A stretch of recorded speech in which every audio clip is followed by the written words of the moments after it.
said, if you want a playlist, I'm going to share our Pinay post. Before I get started, can everyone do a quick mute, please, on their speakers, on their phones? Thank you. I want to be able to hear your voices eventually, but not in the beginning. All right. Welcome, everyone. This is our kickoff session for a 25-day learning journey through Filipino history, through the stories of badass, heroic Filipino women. I'm getting chills just thinking about this because so many of us are really on this journey to reconnect with our roots, our culture. And what's so foundational in this is knowing our past and our history. And that's often not been taught to us, right? So where do we start? Where do we go? And it fills me up so much to know that so many of you are really dedicated to doing this discovery and to learn. And the reason I'm excited is because as we were putting these profiles and the stories of Filipino women together, it makes me just emotional and feeling really empowered and inspired to know what Filipino women were able to accomplish throughout history, and their stories were just untold and unsung. And although our education did not cover a lot of this, it becomes on us, right, to do that digging. And I think that's actually so exciting because then it's not limited to a few textbooks and books, and we can learn from each other. And just like throughout this series, we're going to be learning from other educators and teachers and students and historians and from each other. So I just want to say thank you. And I celebrate you for being here. This is an idea that I had when I was traveling through the Philippines and reading history, and it just felt really dense and layered, and albeit very important. But I just found that the text was really centered around, our strife through oppression, our colonialization, which is all very important to learn. But what I found empowering was the individual personal narratives and stories of heroes. I also noticed that those tended to be mostly men and male presented. And so again, that big question of just like, where were we? What was women's role in this? What were the Filipino women doing throughout this time? Were we just sitting back or in the margins? And the answer is heck no. And it's time to learn that. And it's time that, you feel grounded and proud about being Panay, and why, and you're able to share that. And I really believe that throughout this is the first time we're ever doing this, that the stories will speak for itself, and our discussions and the interactions and the learnings that we get is only going to grow that and beyond. So you're all the very first people to join this. It filled up so fast. We had to close enrollment, but awesome that you're here. And just think of it as the very first cohort, our first inaugural launch. And so thank you for being here, everyone. Before I get started, just some quick rundown on format and house rules. This is a recorded session, but our breakout discussions will not be recorded after this. Second, if you had the chance to join our Slack, please do, because that's where we're going to have community conversations. Third, really towards the end, we're going to have, of course, after this intro, we're going to introduce our awesome guest speaker. She's going to go through her presentation. We're going to have breakout discussions, so please stick around for that. It's going to be really exciting. And then we're going to have Q&A at the very end. So if you need a dip, please feel free to, but there's that. And then lastly, I think that's it. And if I should think of anything else, there we go. Before we start, I wanted to get everyone to drop in the chat really quick. How would you describe your knowledge of Filipino history? And I have a quick screen share here just to see if you feel comfortable doing this. I just think it'll be really nice to see where everyone's at, and that you don't feel alone, everyone's coming in at different learning levels. So no knowledge, it's okay. You can raise your hand and be like, I'm starting from scratch. B is limited. Only have a few basic facts about Filipino history, scattered factoids here and there. Maybe you learned it from Instagram or TikTok. Basic is you have a general understanding. You kind of know the figures and events, but you want this holistic understanding of our history. Intermediate, you have a pretty solid understanding on time periods, events, figures. You've read books. You can maybe do discussions, but you'd like deeper dives and critical analysis. And advanced, maybe we got some advanced folks in the house. So let's see where we're at. Go ahead and drop that so that our wonderful guests can also see the, get a sense of the audience here. Cool. So we got some, basics, a lot of B's. We got some brave A's. Thank you for sharing. Awesome. So yeah, I think we got a lot of B's and then some C's and whatnot there. Very cool. Well, thank you for sharing, everyone. I'm going to put this on for a little bit, but I'm going to intro our esteemed guest. And all right, her name is Cai Barias. I hope I pronounced that okay. Cai and I actually met years ago when we both worked in San Francisco. So this has just come full circle. And I'm so excited to have her kick off this first session where we're really going to get an overview of Philippine history timeline from the Filipino lens. So Cai is a PhD student in history at the University of Massachusetts Amherst, studying Filipino women's history. So cool. She was born in Davao City, but raised in Michigan and Oklahoma. And she calls the Northeast her home. Out of research, she likes to run, read fiction, and take long walks in the sunset with her precious dog, Ella. And we're going to let Cai introduce herself a little bit more, how she got into this work. But Cai, thank you so much for being here. We are so honored and excited to have you. Giving you the stage now. Thank you so much. I'm so excited to be here. It's great to see so many people that are interested in what feels like my dusty, musty old little history topic. So that's great. I love it so much. So I'm first generation Filipina. I immigrated when I was three, and maybe like many of you, I became interested in Filipino history when I reached college, and I thought maybe I should do some reconnecting with my culture, my history, where my parents came from and where I came from. And I found that it was really hard to find any information. I was in New York City, so I was learning what I knew from other people and other Filipinos. And I guess I'm just the type of person that if I become fixated on something, I'll just go as deep as possible into the subject. So I did that with Filipino history.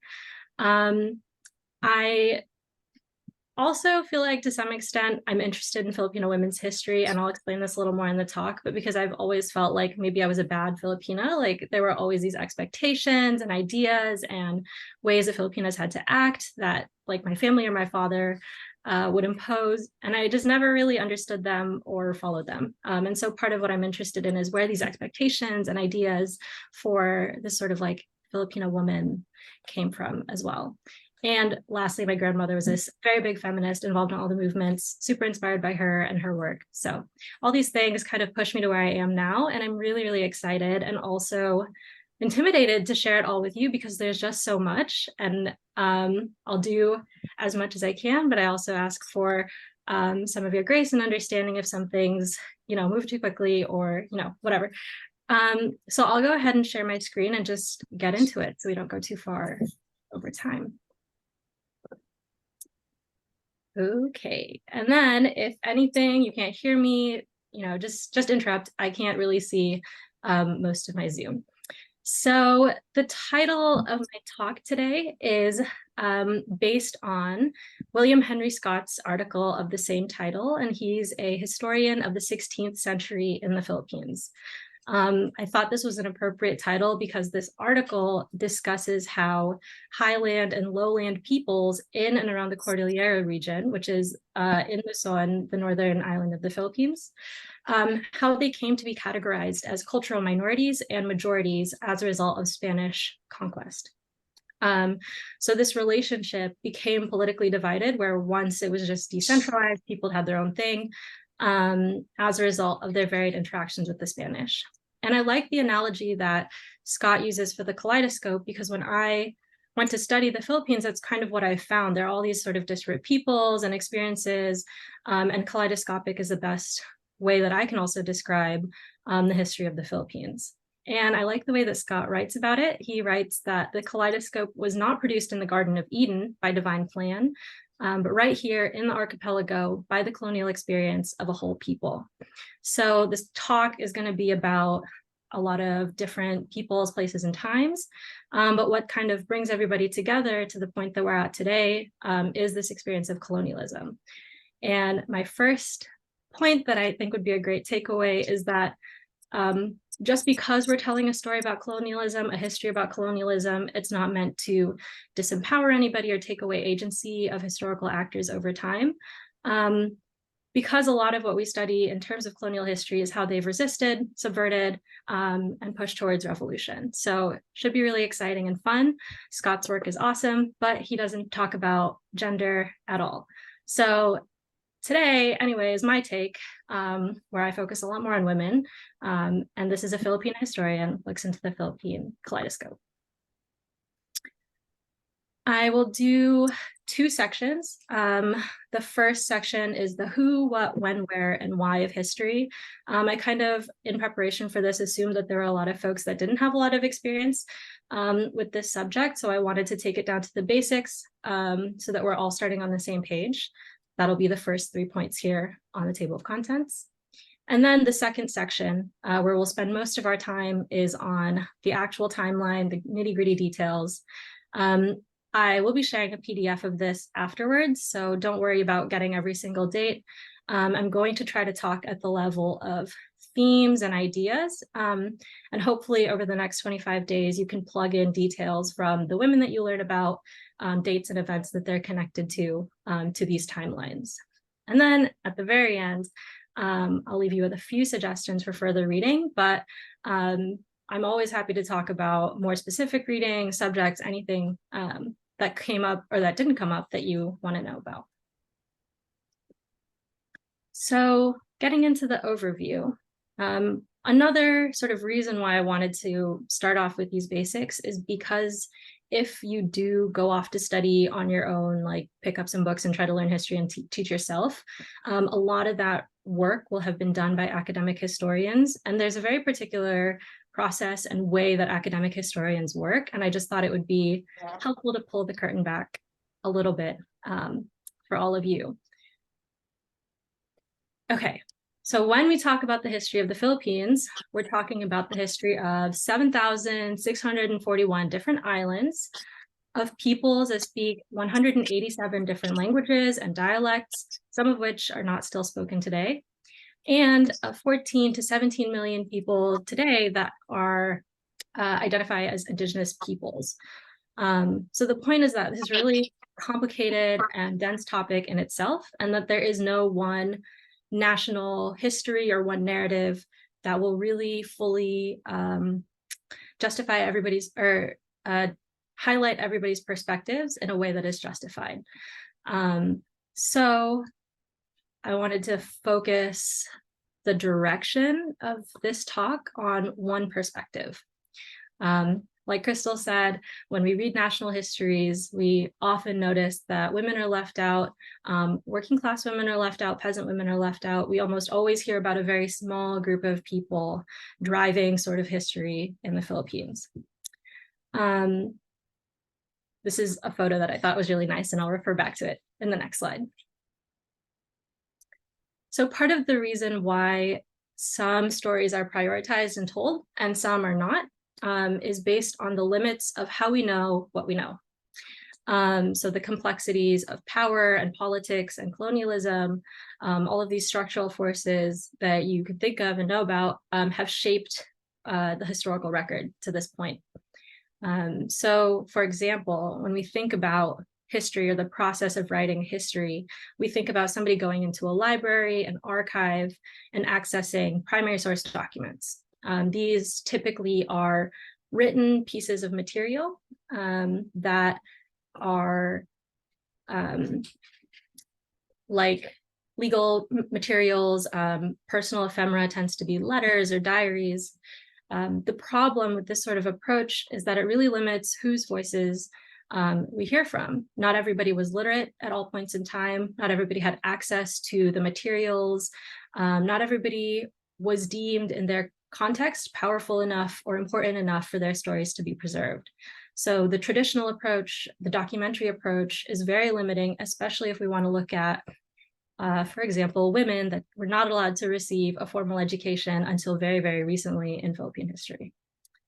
To sort of get around these limitations, some historians and scholars have taken on cultural approaches. So they'll look at like songs or dance, clothing, art, these things that are not necessarily written, but have fragments of our culture from the past. They'll look at to tell a story of how values in society have changed. Objects are also increasingly popular. People will study the use of certain objects, their production, the preservation, and trade. So for example, commodities like agricultural products.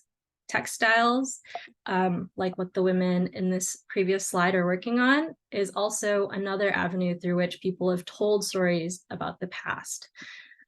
So these women are at an embroidery school in Manila, and the photo is dated around 1900, between 1923.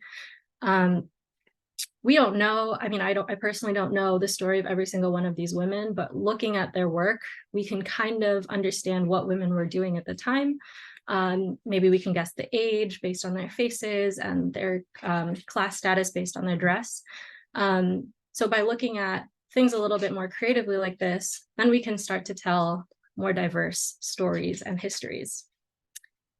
Finally, my favorite sort of way, and a lot of historians I'll talk about use this method, but oral histories are another really, really great way to access information about the past. These stories are told generationally, and while every single detail might not be 100% accurate, what is important is what is remembered, the feelings that are remembered, the ideas that are sort of passed down and remembered. And so a lot of people that go to study women's history will first turn to oral histories to hear how women themselves remember certain moments and phenomena in the past. So each of the 25 women you learn about will have had their story preserved already. Some of them are preserving their own stories, and some were important enough in their time for their stories to be preserved. But that's sort of one thing we can think about, is who they were and why do we know their story when we learn them. Another thing or question is that when it comes to telling these stories, it can often be really difficult, complex. There can be linguistic barriers for researchers, financial barriers for publication. The time it takes to simply write a really, really good history can be daunting for a lot of people. So the question does always come up, why do these stories matter? Why should we take that effort and put that energy towards telling stories that we haven't, already heard? For me, obviously, it's very important. And the reasons why I think it's important, you can read here. I think it's super important to highlight Filipinas' roles in the development of the nation and diaspora. I also am personally very interested in how ideas about gender, womanhood, and sexuality have changed over time. And like many historians I know, telling more diverse stories allows us to make better sense of the present. So in our breakout groups, or even if you just wanted to type it in the chat and have a little discourse amongst yourselves, I'd be very curious to know what are some of your reasons for wanting to learn Philippine history or Filipino women's history, given that these are mine. And the final thing that I'll say about craft and this process that I think is important is that historians are not just concerned about the facts of the past. We look to the past to understand, how people, events, places, institutions, and ideas change over time. So my interpretation of the past, for example, might speak to my own present day interests and experiences. That means that I might write a narrative about how women's place in society has changed over time, and try to historicize the idea of gender as something that didn't just materialize out of nowhere, but had sort of human hand in its construction and production over time. So academic historians will ask about any person or any event, why did things happen in the way that they did? Why did certain people make the decisions that they made at that point in time? What are the consequences of those decisions? And I think that if you all are able to sort of start asking these kinds of questions and try to put yourselves into the experiences of the women that you read about, it can be a really empowering process, as well as educational. So for me, if I were to think about any of these women that you're going to learn about as simply women doing the best they could at any point in time, and understanding their challenges, the steps that they took to overcome those challenges, I would be more empowered to do the same in my own time. And in fact, I do find myself more empowered to act more radically than otherwise, because I know that that's what it took to make change in the past. So really, really highly encourage this as an empowering practice, as well as a historical study practice. Okay, so the timeline. Again, this is going to get a little nitty gritty, but big picture is what I'm going to try to focus on. So today we'll go over the 4 major periods of Philippine history. Women's history is its own sort of subfield, but it progresses through these same sort of major periods. We have the pre-colonial period between around 900 to 1521, but in reality, this can stretch really, really far back based on where you're looking at and the records that they have. The Spanish colonial period, 1521 to 1898. The American colonial period from 1898 to 1946. And then we'll get a little bit into the post-independence period before I leave you with further reading for that moment. On the pre-colonial period, I'm only going to offer this one slide because I know that the other speakers are going to talk about this as well. So I'll try to present this in the way that makes the most sense for how women's history sort of progresses over the following periods. So in the pre-colonial Philippines, just so we can imagine it, there were no centralized institutions of government. It was a very decentralized society. There were lots of individual peoples organized into barangays that were often more about kinship ties than necessarily political ties in the way that we would imagine today. Pre-colonial society was also globally connected through maritime trade in the region. So Filipinos weren't, or pre-colonial Filipinos weren't sort of just in their own locality. They were trading, they were meeting traders in other places. They were in contact with Imperial China, with Champa and the sort of Vietnam, Laotian Peninsula area. And some historians say that they would have met Europeans years prior to Magellan's arrival at one of the trading ports in Malacca. So it was a very cosmopolitan society at the time. By the 14th and the 15th centuries, so 1300 to 1400 roughly, Islam had reached the archipelago through Malaysia and Indonesia. They had already been sort of Islamicized and converted, and then that religion spread into the Philippine archipelago. And that led to the establishment of sultanates in Sulu and Maguindanao. These, according to some historians, were also the first instances of centralized government in the archipelago. And some people think that because they had established centralized government that allowed Islamic or Muslim Filipinos, also called Moros, to resist colonization more effectively. There's also evidence of Chinese traders coming to the Philippines. So we have back and forth sort of interactions as early as 985. So pre-colonial societies, again, super connected, mobile, and engaging in a lot of the same things that societies in Europe were engaging in at the time. Finally, related to gender in the pre-colonial order, women enjoyed a lot more autonomy and rights in pre-colonial society than they did in the following periods. Gender differences were customary, not codified, which means that there were sort of customs around gender, men and women's place in society, different roles and responsibilities, but it wasn't put into a law. There were no like laws dictating marriage norms, for example. In pre-colonial societies, women could also hold positions of authority, either as babaylans, which I'm hoping that the other speakers will talk a lot about. This is a great subject. They were considered healers, teachers, and spiritual leaders.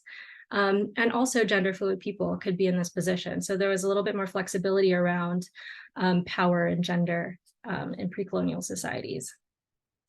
Women could also engage in trade, inherit property, join industry. So they were very much more autonomous in the pre-colonial period. That's not to say that they were experiencing 100% of an equal society, because there were still dowry practices in marriage. So women, to some extent, were still objectified, but certainly not as much as they would experience in the Spanish and American periods after that. And if we get a chance to talk about it, stories of babaylans do continue to animate women's activism in the 20th and 21st centuries, and this is something that I'm currently researching. So the next few periods, I have this timeline as a graphic that I hope is helpful. And if you lose me in my talking, I will be where the flower is. So we're starting in 1521, and you can just follow that across. And sometimes it'll skip, but that's on purpose because it's really just a lot to talk about.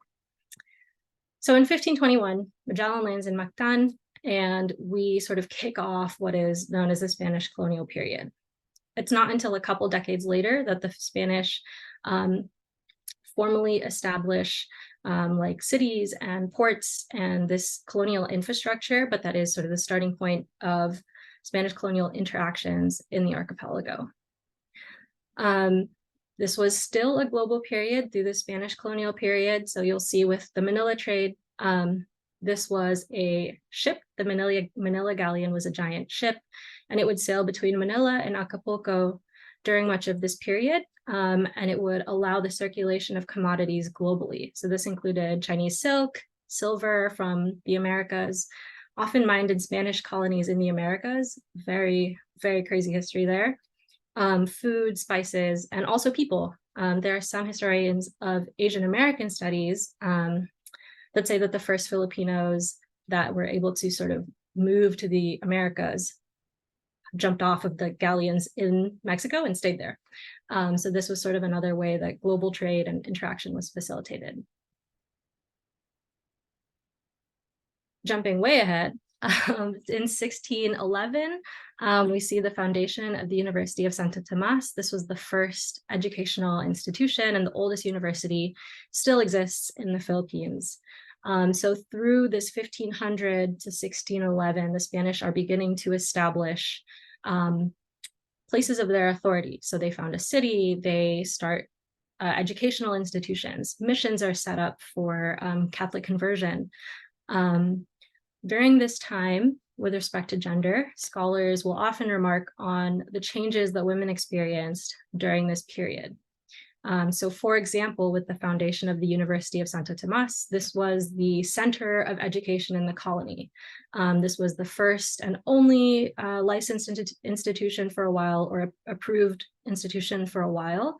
And the officers and the people of authority at the UST dictated secondary and higher education through the rest of the colony. So this was really the center of colonial education. But women were not allowed in. Obviously, there was no opportunities for women to receive an education here. And it wasn't until the 1870s, all the way towards the end of this period, that a school even opened up for women at UST. In general, though, I will remark that peasant women, so there were elite women, women that sort of married into the Spanish classes, landholding classes. They were the ones that most experienced this sort of marginalization, whereas peasant women kind of continued to labor alongside men in the same way that they had been laboring alongside men. It was just more expected that they wouldn't sort of have a place in society if they were to try to do so, like engage in the public sphere.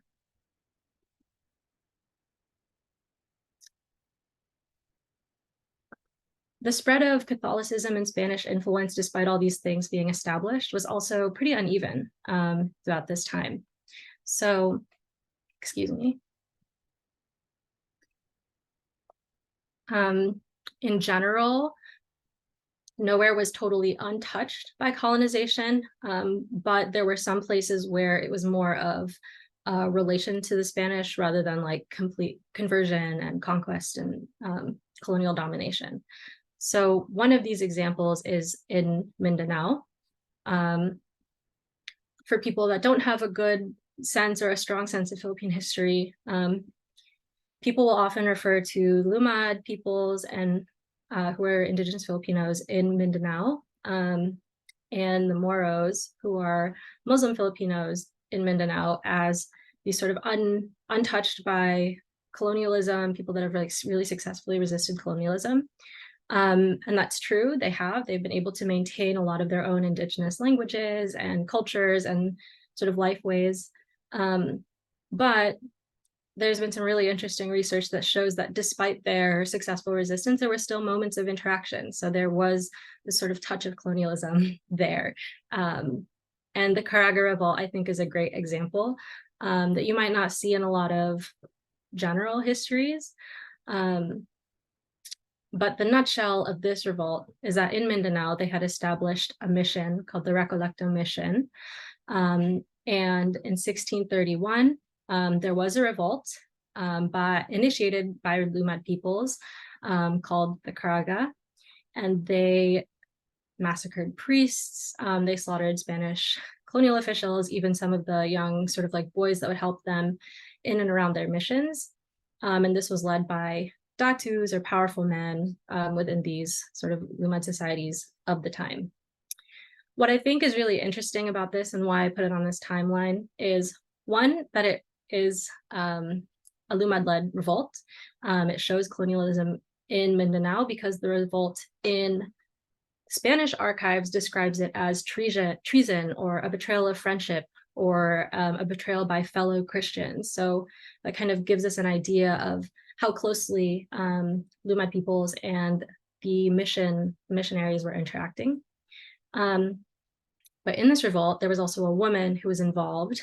And despite not killing anybody or committing any violent acts, she received her own trial with a sort of presumption of crime that was as serious as murdering a priest. And what she did was that after the men had gone through and slaughtered the priests in a church, she put on the outfit of the priest and then delivered a mock mass to other Lumad peoples. So I think there's a really interesting sort of like story about the past, that she did that, and that was considered this huge sort of transgression for a woman, a supposedly Christian woman, to transgress not only the colonial boundaries, but also the boundaries of patriarchy, of religion. The man that she was sort of impersonating and mocking was a Spanish man of the faith, and really, really telling that the Spanish sort of gave her own trial because of that act, because she was acting very out of line for how a good Christian woman or Catholic woman at the time should have acted. This is also jumping very far ahead, the period in which Philippine nationalism really starts to take root. So if you are familiar with Philippine history, this point of revolution and then the Philippine-American War are probably the most well-studied and talked about periods by Philippine historians. So looking at 1872, this is the execution of Gamburza. These are 3 priests in Cavite. Gamburza is a mashup of their names, Gomez, Burgos, and Zamora, who were wrongly accused of inciting some other rebellion. Their execution sort of set off more revolutionary feelings. So, for example, the propaganda movement would start after this, and people like Jose Rizal and his contemporaries would mobilize in the memory of these priests. Jose Rizal's second book, El Filibusterismo, is dedicated to the memory of these priests. So this sort of set off the beginnings of the revolutionary movement. And then a few years after that, Jose Rizal publishes his very, very famous No Limitang Hare book, and is also part of the reform movement. They publish a fairly well-known sort of newspaper called La Solidaridad for a few years, or for a little bit at this time. And women also at this time in 1888 and 1887, around that time, organized themselves in Malolos, and they petitioned for education. They petitioned for the equal education of Filipino women to men, for the Spanish Governor General to grant them that education, and are rejected, of course. But Rizal hears the news of this, and then in 1887, 1888, sends them a letter commending them for their bravery and their actions to empower themselves. So it's a really sort of fiery time from 1872 onwards. Jose Rizal's book is also what inspires Andres Bonifacio, who might be another hero that you've heard of, who is more radical than Rizal. And he organizes what is known as the Katipunan, which is the sort of group that starts the Philippine Revolution. We'll get into that, but the final thing is that the book Noli Me Tangere also introduces a character named Maria Clara, who is then held up by people in society as this ideal Filipino woman. She is pious, she's beautiful, she's demure, and she is this sort of perfect woman at the intersection of Spanish and American and Filipino sort of like sensibilities and societies. So another really important and significant time for that.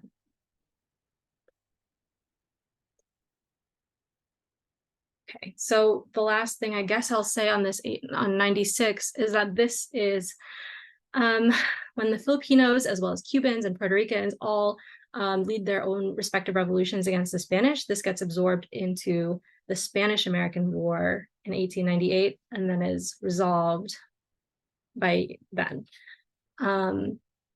The main takeaway that I would have for this Spanish colonial period, and I think that Una Paredes wrote this really well on the Lumad peoples, is that despite all of these attempts at control and change and conversion and sort of erasure, we can be really empowered to think that between the colonizer and the colonized, Indigenous Filipinos did prevail. They were able to maintain their language, certain life ways. And so it is not to discount any of the violence of colonialism, but to think that we actually did come out of it with a lot of our own Indigenous sort of sensibilities intact.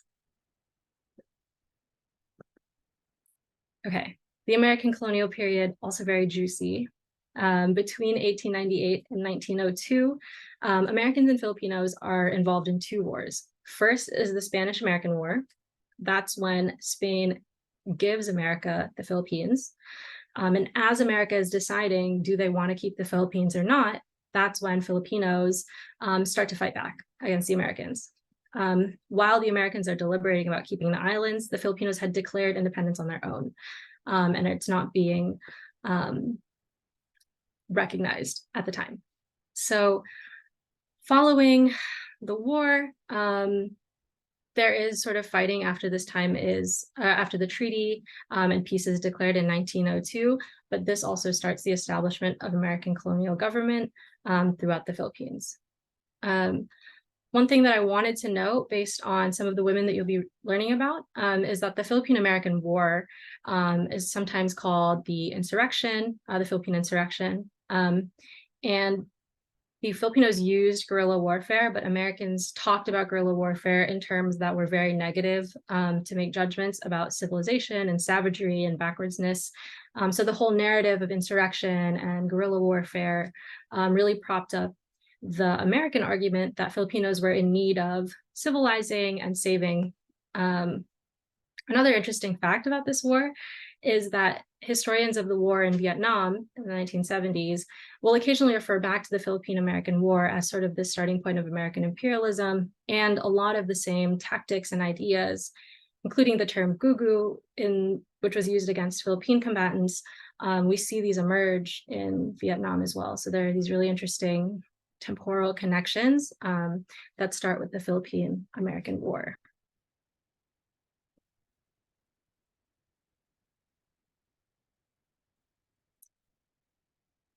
The formation of American colonial government and the beginnings of transnational exchange through this time do have a significant impact on women's experiences. So, for example, developments in Filipino women's history during this time progressed in tandem with American women because of all this transnational connection, either in the US or in the Philippines.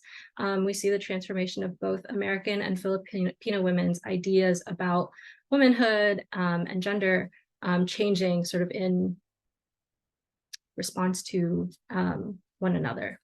So in the Philippines, we see the arrival of American Bible women, teachers, and nurses who sort of broke open the public sphere for Filipino women and gave them opportunities for higher education, for work, opportunities to leave the house, and eventually opportunities to migrate to the United States.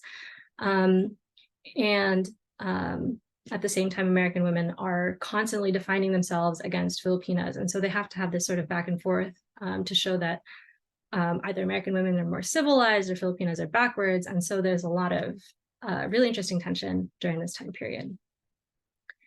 Catherine Siniza Choi, who is a really well-known historian on nursing, sort of rightfully argues about this time period that nursing and these other professions were both liberating and exploitative for Filipino women, which we'll get into in a few slides. Another site of transformation was in the textile industry. So embroidery in the Spanish colonial period was reserved for higher class Spanish and mestiza women, and only nuns taught embroidery at like colleges and institutions dedicated to Filipina and Spanish mestizas. However, during the American colonial period, most of the working bordadoras, or the women doing the embroidery, were working class and not Filipino elites, and it was often taught in prisons and schools for working class. So there was a transformation of their labor in the production of textiles.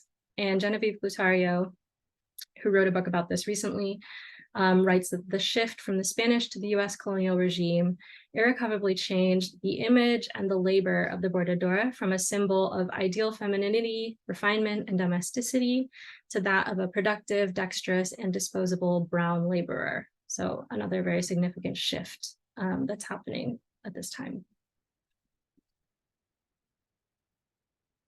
Following some of these interactions, the Asociación Feminista Filipina was founded in 1905 to oppose early marriage, work for the regulation of work, fight for the regulation of work in factories and shops, to improve the conditions of domestic service for men and children, and to lobby for women's formal participation in politics through suffrage and their right to serve. This is sort of the exemplary organization for the women's movement of the 1920s and 30s, which was very concerned with reforming Spanish civil codes and winning suffrage.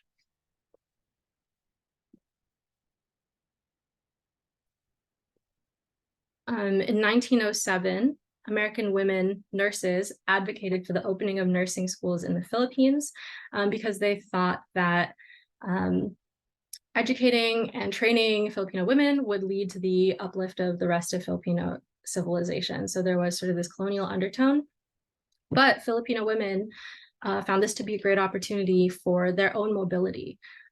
So one of the points that I thought would be useful to make here is that when we think about colonization and decolonizing, there are moments where it's hard to disentangle the colonizer's imposition from the colonized's own desires. So there's like an appropriation of an idea or a desire, a change. So this topic is particularly sticky because it is liberatory. Women can work, they can make money, they can travel, they can see the world, but at the same time, they have to deal with the racialization and colonial dynamics. So a very sticky moment for thinking about those two things.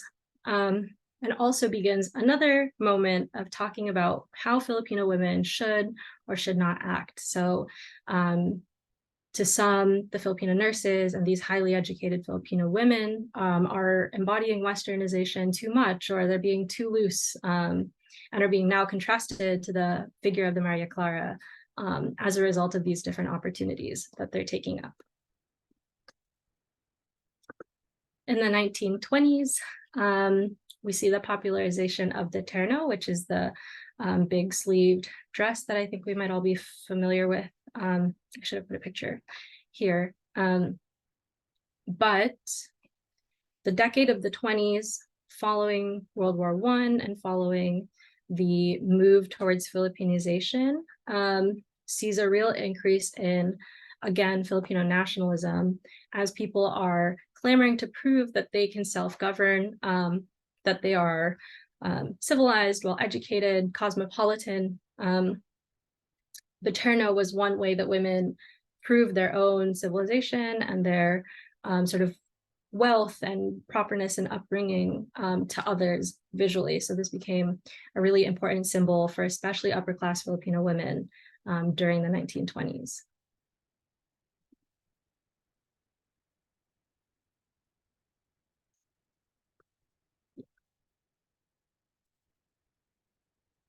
And then in 1934, breezing through the colonial period, the Tidings-McDuffie Act is passed. So through the course of the 1910s and 1920s, we see Americans trying to like deload the colony. They first move towards Filipinization, where Filipinos are allowed into some parts of the government, usually into the lower seats of power. By 1934, there is enough anti-Asian sentiment in the United States for the Americans to want to sort of move away from the tidings, to move away from this colony. So an aside, if we want to place ourselves in terms of a global timeline, the 1880s through the 1920s in the US is when the immigration bans for Japanese, Chinese, Filipino, and South Asians are being passed. So there is this American sentiment that's sort of taking place on one side. People don't like that Filipinos can freely move to the United States as colonial citizens or nationals. And so popularity, there's sort of like an increased desire for them to get rid of the colony, basically. So the Tidings-McDuffie Act lays out a plan for a decade of Commonwealth status before the Philippines becomes fully independent in what should have been 1944.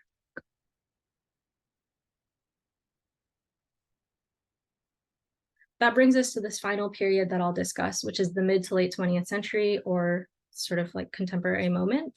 So within the Tidings-McDuffie Act, there is no provision in this Philippine Commonwealth in the Constitution for Filipino women to win suffrage, and it's not until 1937, 3 years after the establishment of the Commonwealth, where we have a Filipino president in power, that women win the right to vote.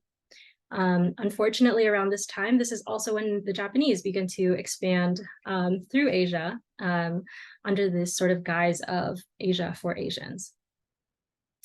At this point as well, in the 1940s, sort of this World War II period, I think it's important to note that colonialism is no longer the only sort of force that's driving history. We start to see liberal nationalism, there's these massive political oligarchies, there's wealth inequality, of course, gender bias, and then there's global inequality as well. So history gets a little bit more layered for me personally, because this is what I study this period from this point on. The Japanese imperial expansion also leads to what some people consider to be this sort of third colonizer. Japanese occupation happens in the Philippines during the Pacific War from 1942 to 1945. Their occupation is inspired by a politics of Asia for Asians, or the co-prosperity sphere that they used to sort of make this a decolonial fight, even though they were sort of perpetuating harms against other Asians. During this time, Filipino women experienced sort of a range of violence and also fighting. So there were some women that were forcibly recruited into being sex slaves or comfort workers. A lot of Korean women, Taiwanese women, and Filipino women experienced this. Filipino women also joined guerrilla movements to drive out the Japanese, Some joined the American troops as members of the United States Armed Forces of the Far East, and others joined the Hukbalahap, who were more leftist in orientation, to resist Japanese imperialism, and then who continued to resist imperialism from the Americans for about a decade after the war.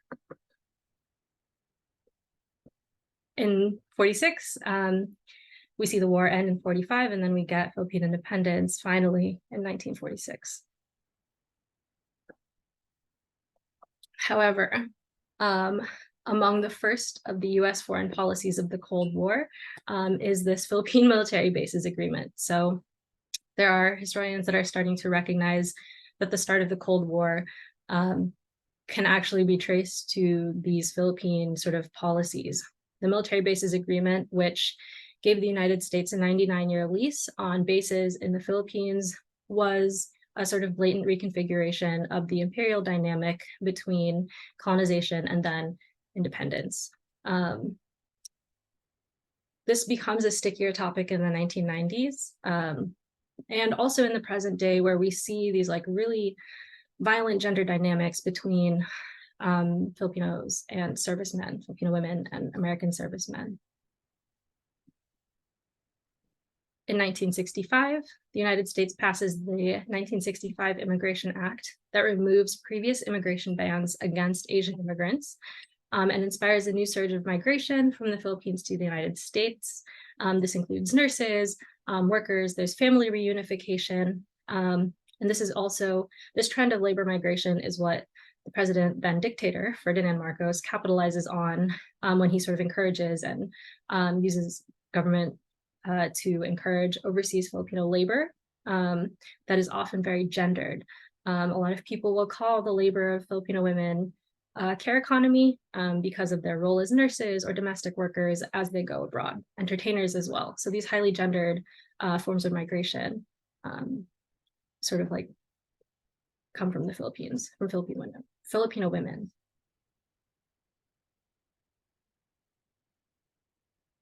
In 1972 sees the declaration of martial law. So President Ferdinand Marcos had been president before, but then declares martial law and becomes this dictator. He always was. And it sort of is the defining moment of the last half of the 20th century. So not only did it lead to political repression and violence, it also inspired new activist movements and kickstarted what people recognize as the second wave of Filipino women's activism in the 20th century. The first is suffrage, the second activism in the 70s. So I don't know what anybody's familiarity is with some of these movements, but if you've heard of Filipina or Makibaka or Gabriela, these organizations sort of came from activism that was started in the 70s and 80s. Lorena Barros, who you might read about, Lorena Barros, the founder of Makibaka, was killed during this time, and many politically active Filipinos were forced into hiding. However, within the communist underground, women started to come together in this movement to question gender discrimination within the Communist Party. And this sort of activism has continued through the 80s, and now women will tackle issues of sexism in the media, reproductive rights, prostitution, violence against women, and the human rights of laborers when they go abroad, especially women laborers. From this moment on, Filipino women sort of like take the global stage as leaders. So in 1985, Third World Conference of Women was held in Nairobi. This is 1 decade after the UN Women's Year was declared. A Filipina named Leticia Sahani served as the Secretary General in Nairobi, and all of these women came together to envision a new agenda for another decade of mobilization in order to advance women's rights in the following decade. And I'll end this timeline here in 1986 for brevity, which is the ousting of Marcos through the 1986 People's Power Movement in EDSA. There's so much more to be said about colonialism, imperialism, capitalism, gender, ethnic division, so on. But I think that this is like the cleanest break for us to stop. And I will recommend readings for you to pick up where I left off.